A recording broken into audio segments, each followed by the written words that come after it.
C'est une très belle histoire dans l'expédition, dans les pas de Paul-Émile Victor. C'est surtout un beau partenariat. Moom nous a fait 3 beaux cadeaux, 3 magnums de champagne qu'on a pu boire sur la banquise, près d'une cabane de pêcheurs. Mais c'est un partenariat qui fait sens. C'est très chic. Ça peut paraître très incongru, voire même très pédant de boire du champagne au Groenland oriental. Mais Moom, ce partenariat, il a existé parce que Moom a permis le financement d'expéditions polaires. On a proposé avec Xavier, et grâce à Xavier, on a eu le contact avec la maison de champagne Moom, une photo qui soit inédite, une photo où on sabre le champagne comme à l'arrivée d'un Grand Prix de Formule 1 ou comme après la victoire d'un club de foot en Ligue des Champions.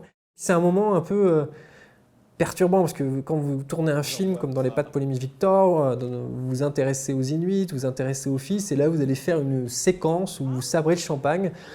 Je pense, je ne sais pas trop si on savait pourquoi on le filmait, mais c'est un moment qui est comme suspendu, parce qu'il a fallu trouver une cabane qui soit, j'allais dire, esthétique, ce qu'on a trouvé facilement. Et j'avais fait fabriquer à Stéphane Victor un petit fanion, un pavillon en V, avec la grande ours dessus. Et ce pavillon avait une histoire, c'était l'emblème de l'expédition de Paul-Émile Victor dans les années 30.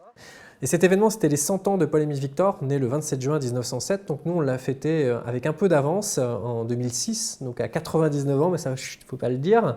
Et on a sabré le champagne, non seulement pour fêter l'anniversaire de Paul-Émile Victor, mais pour avoir une photo un peu symbole de ce partenariat. Je pense que ça avait de la gueule que Stéphane, fils de Paul-Émile, sabre le champagne et qu'on voit quelque part à la réussite de ce projet qui était pas évident sur le papier et qui enfin été concrétisé et qui allait se concrétiser par notamment un film.